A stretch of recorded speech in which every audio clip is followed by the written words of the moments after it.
लीजिए साहब, एक बार फिर देश की यादें पीछे छोड़ झोला उठाकर ये अमीर टाइप के फकीर साहब निकल पड़े हैं विदेशी सैर पर। इस बार मंजिल है, एक्चुअली में उनका फेवरेट डेस्टिनेशन है, नाम है इजराइल। 25-26 फरवरी की ये तारीखें फिक्स हैं और साहब तो सुबह सुबह निकल भी लिए हैं। एक तरफ देश में लोग जहां बेरोजगारी और महंगाई पर चीख रहे हैं, बिलख रहे हैं, लेकिन मोदी जी को दुनिया घूमने और दोस्ती निभाने से फुर्सत ही नहीं मिल रही है। वैसे ये वही इजराइल है जहां मोदी जी नाचे भी थे, जैसा कि उस कुख्यात एप्स्टीन फाइल्स को लेकर सोशल मीडिया पर दावे किए गए थे।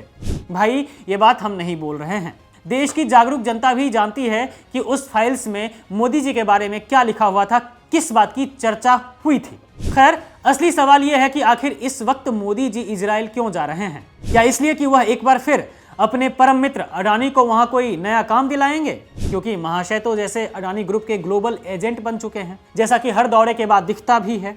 एक सवाल और भी है, जब इजरायली पीएम नेतन्याहू ने अपना भारत का प्रस्तावित दौरा यह बोलकर रद्द कर दिया था कि दिल्ली में ब्लास्ट हुआ है और सुरक्षा का हवाला दिया था, जी हां, ये बात नवंबर 2025 की कर रहे हैं, तो क्या आज मोदी जी को नहीं पता कि इजराइल खुद गाजा के साथ भयंकर खूनी युद्ध में उलझा हुआ है, और वो भी 2-3 सालों से? चारों तरफ बारूद के गंध हैं, फिर भी मोदी जी वहां जाने के लिए उतावले हैं, चले भी गए हैं। क्या माजरा है मोदी जी?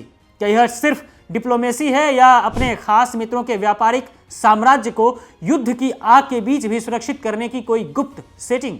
बार बार विदेश यात्रा करके मोदी जी देश की जनता के पैसों को पानी की तरह बहा रहे हैं।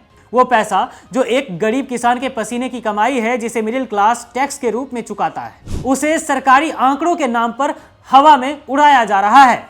2021 से 2025 के बीच सिर्फ 4 सालों में प्रधानमंत्री मोदी के विदेशी दौरों पर 462.58 करोड़ रुपए फूंक दिए गए। ये हम नहीं, आंकड़े चिल्ला चिल्ला कर कह रहे हैं। 43 देशों की यात्रा की इन 4 सालों में।